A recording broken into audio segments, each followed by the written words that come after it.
வணக்கம். நான் உங்கள் ஜோதிட ஆசான் வஜ்ரம் அருள்ராம். உறவுகளே, அபித்ரஜித் முகூர்த்த நேரம் என்று ஒரு ஐயா என்று சொல்லலாம். ரங்கசாமி ஐயா அவர்கள் எமக்கு மெயில் வழியாக இந்த கேள்வியை எழுப்பியிருந்தார். அபித்ரஜித் முகூர்த்த வேலை என்றால் என்ன ஐயா? இந்த அபித்ரஜித் முகூர்த்த வேளையில் நல்ல காரியங்கள், புது முயற்சிகள், புது யுக்திகள், இன்னும் சொல்ல வேண்டுமானால் புதிய தொடக்கங்கள் எது வேண்டுமானாலும் செய்யலாமே. நடக்கக்கூடாதது கூட நடத்தி காட்டக்கூடிய பலம் வாய்ந்த வேலை இந்த அபித்ரஜித் முகூர்த்த வேலை என்று சொல்கிறார்கள் ஐயா. நான் உங்களைத்தான் நம்புகிறேன். நீங்கள் என்ன சொல்கிறீர்கள் இதை பற்றி? உங்கள் பதிவில் இதை பற்றி எதுவும் இல்லை. எனவே அதை எமக்கு சொன்னீர்கள் என்றால் மிகவும் மகிழ்ச்சி அடைவேன் என்று அவர் மெயிலில் குறிப்பிட்டிருந்தார். எனக்கு மிகவும் மகிழ்ச்சியாக இருந்தது. ரங்கசாமி ஐயா அவர்கள் நீங்கள் கேட்ட கேள்வி ஒரு நல்ல கேள்வி. அதனால்தான் அதை பதிவாகவே கொடுத்தோம் என்றால் எல்லோருக்கும் அது பயன்பெறும் என்று உங்கள் கேள்விக்குண்டான பதிலை நமது பதிவில் கொடுக்கிறேன். நீங்களும் பார்த்து பயன்பெறுங்கள்.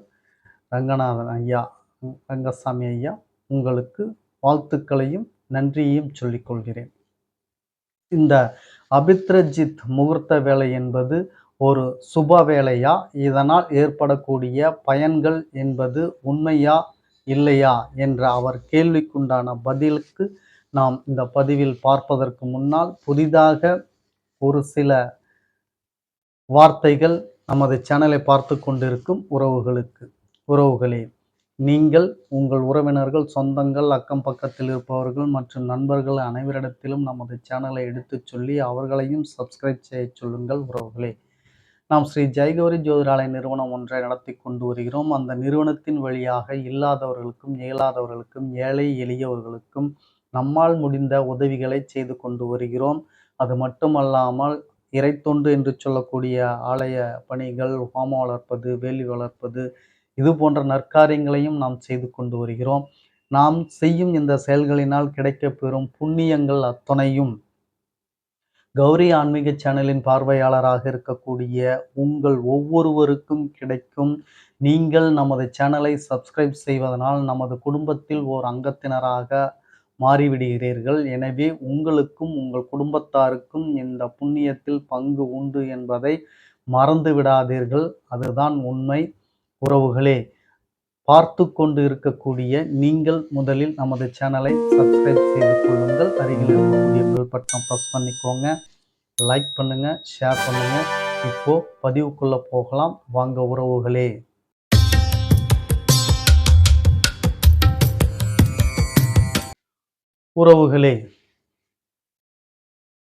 இந்த அபித்ரஜித் முகூர்த்த வேலை என்பது ஒரு நாளில் பகல் 12 மணிக்கு முன்னால் 12 நிமிடங்களும் பின்னால் 12 நிமிடங்களும் 12ம் 12ம் 24 நிமிடங்கள் இணைந்து இந்த கால வேளையை தான் அபித்ரஜித் முகூர்த்த வேலை என்று சொல்கிறார்கள்.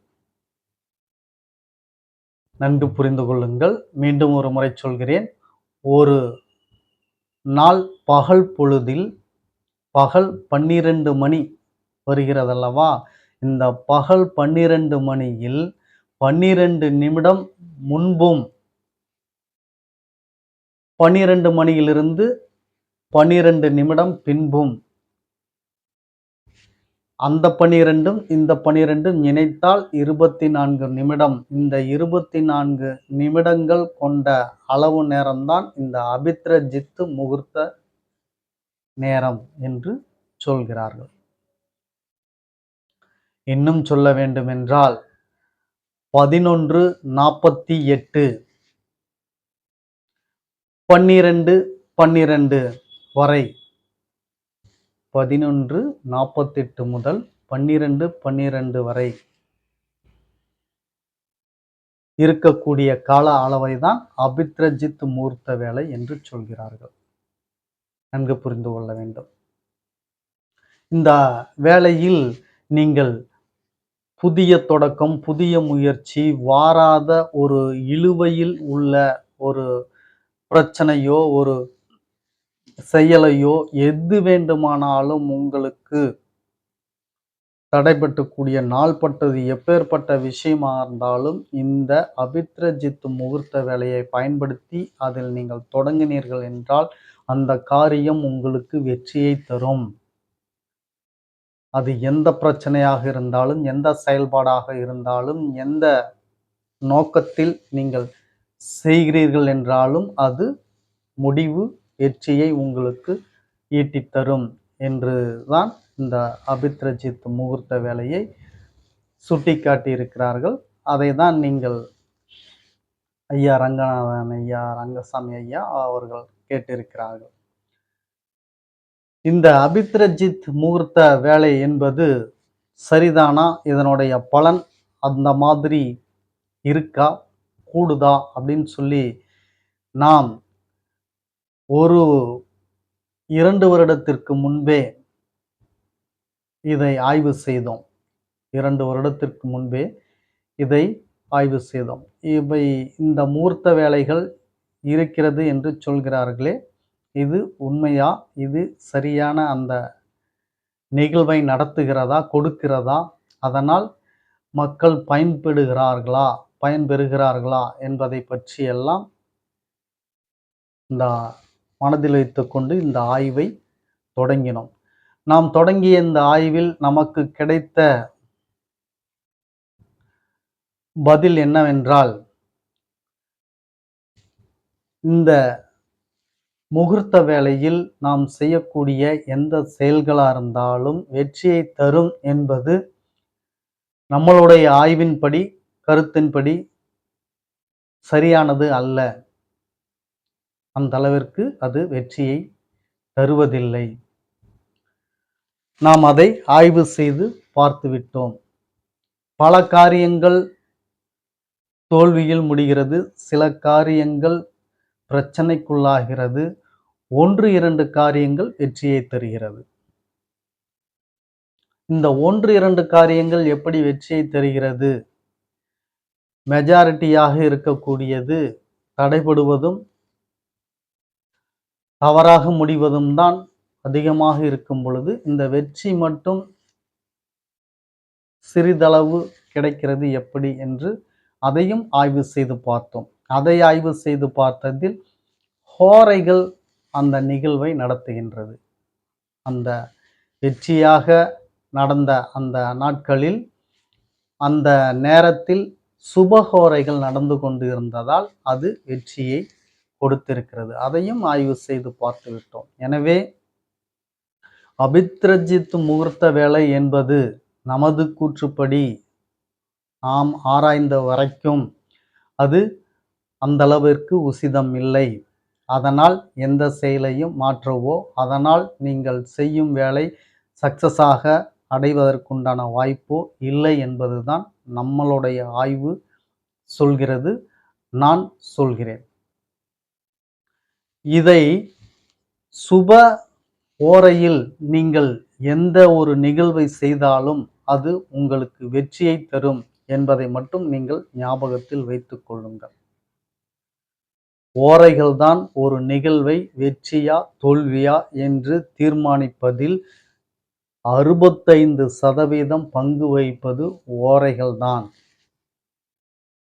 மீதம் 35% தான் நாட்கள், நட்சத்திரங்கள் இவையெல்லாம். 65% ஒரு செயல் நடக்கிறதென்றால் அந்த செயலை நடத்துவது இந்த ஓரைகள்தான். அது சுப செயலாக இருந்தாலும் சரி, அசுப செயலாக இருந்தாலும் சரி. எனவே ஒரு சுப காரியம் நீங்கள் செய்ய வேண்டும் என்றால் ஓரை உங்களுக்கு முக்கியமானது, அத்தியாவசியமானது. சுப ஓரைகளில் தொடங்கும் எதுவும் சுபத்துவமாகவே உங்களுக்கு முடியும். சுப ஓரைகள் எது எது என்று கேட்டீர்கள் என்றால், நம் பதிவை பார்த்தீர்கள் என்றால் தெரியும். நாம் கொடுத்துள்ளோம் சுப ஓரைகள் எது எது என்று. இருப்பினும் மீண்டும் ஒரு முறை உங்களுக்கு சொல்கிறேன். சுப ஓரைகளில் மிக முக்கியத்துவம் வாய்ந்தது சுக்கிர ஓரை, குரு ஓரை. இந்த குரு ஓரையை பயன்படுத்துவது வியாழக்கிழமை காலையில் வரும் குரு ஓரையை மட்டும் பயன்படுத்த வேண்டாம். அந்த வேளையில் யமகண்ட வேலை நடைபெற்று கொண்டிருக்கும். எனவே காலையில் வரக்கூடிய வியாழக்கிழமை காலையில் வரக்கூடிய குரு ஓரையை மட்டும் பயன்படுத்த வேண்டாம். அந்த வேளையில் யமகண்ட வேலை நடந்து கொண்டு இருக்கும். மீதம் உள்ள மற்ற நாட்களில் குரு ஓரையை தாராளமாக பயன்படுத்தலாம். மிக சுபஹோரை குரு ஓரை, மிக உன்னதமான சுப ஓரை சுக்கிர ஓரை. சுக்கிர ஓரை, குரு ஓரை, புதன் ஓரை, அதன் பின் சந்திர ஓரை. இந்த சந்திர ஓரையில் வளர்பிறை சந்திர ஓரையாக இருந்தால் மிக சிறப்பான பலனை தரும். தேய்பிற சந்திர ஓரையாக இருந்தால் பாதி பலனதான் தரும் என்பதையும் நீங்கள் நினைவில் வைத்துக் கொள்ள வேண்டும். இதெல்லாம் மிகப்பெரிய சூட்சமம். எந்த ஜோதிடரும் இதையெல்லாம் சொல்ல மாட்டார்கள். அது மாணவர்கள் யாரேனும் இருந்தால், அவர்கள் பார்த்து கொண்டிருந்தால் அவர்களுக்கு தெரியும். அவர்கள் பயின்ற இடத்தில் இதெல்லாம் சொல்லி கொடுத்திருக்கிறார்களா என்று. அதுபோலத்தான் மிகப்பெரிய ஒரு சூட்சமங்களை இன்று உங்களுக்கு சொல்லியிருக்கிறேன் உறவுகளே. இந்த அபித்ரஜித் சுபமுகூர்த்த வேலை என்பது அந்த அளவிற்கு சிறப்பான ஒரு வேலை இல்லை. அதேபோல் அது கெட்ட வேலையும் இல்லை. இயல்பாக நீங்கள் செய்யக்கூடிய வேலைகள் எதுவாக இருந்தாலும் அந்த வேலையில் நீங்கள் தாராளமாக செய்யலாம். சுப ஹோரைகள் நடக்கும் வேளையில் செய்யும் பொழுது அது வெற்றியை தருகிறது. அசுப ஹோரையில் நடக்கும் பொழுது அது தடைபடுகிறது, தாமதப்படுகிறது. இது போன்ற பிரச்சனைகள் நிகழ்கிறது. மொத்தத்தில் ஓரைகள் தான் உங்களது பலனை தீர்மானிக்கிறது. அதிலும் இன்னும் குறிப்பாக சொல்ல வேண்டுமென்றால், உங்களுக்கு யார் யோகாதிபதி, பஞ்சமாதிபதி, லக்னாதிபதி, அதாவது 1, 5, 9க்கு அதிபதியாக எவர் வருகிறார்களோ அவர்களின் ஓரை உங்களுக்கு பிரதானமாக வெற்றியை ஏற்படுத்தி தரும், சப்போர்ட் தரும். உங்களுக்கு முயற்சி திருவினையாக்கும் என்ற பலனை கொடுக்கும். அந்த ஓரைகள் நடக்கும் பொழுது நீங்கள் சுப நிகழ்வுகளை செய்வது உங்களுக்கு சிறப்பு தரும். ஒரு உதாரணத்திற்கு, நீங்கள் சிம்ம லக்னக்காரராக இருக்கிறீர்கள். சிம்ம லக்னத்தில் சூரியன் ஆட்சியில் இருக்கிறார் என்று வைத்துக் கொண்டீர்கள் என்றால், நீங்கள் சூரிய ஹோரையில் செய்யக்கூடிய எந்த செயல்களாக இருந்தாலும் அது உங்களுக்கு வெற்றியை தரும். அது உங்களுக்கு வெற்றியை தரும். ஆனால் சூரியனுக்கு பகைக்கோள்களாக இருக்கக்கூடிய கிரகங்கள், அவர்களின் தன்மை வாய்ந்த செயல்களை நீங்கள் சூரிய ஹோரையில் செய்யும் பொழுது அது தோல்வியில் முடியும். உதாரணம், சுக்கிரன் பெண் கிரகம்.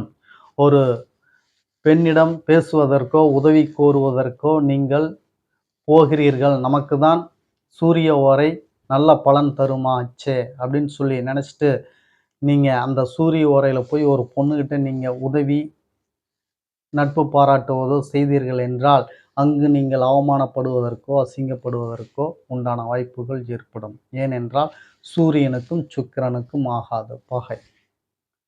இது போன்ற நிகழ்வுகள் நடக்குமே தவிர, மற்றபடி சூரிய ஓரையில் நீங்கள் செய்யக்கூடிய ஒரு அரசு அதிகாரியை சந்திக்கவோ அல்லது உங்கள் குடும்பத்தினரை சந்திக்கவோ அல்லது ஏதேனும் ஒரு பிரச்சனைக்கு தீர்வு காணவோ, இப்படி நீங்கள் செய்யக்கூடிய வேலைகள் எல்லாம் வெற்றியை தரும்.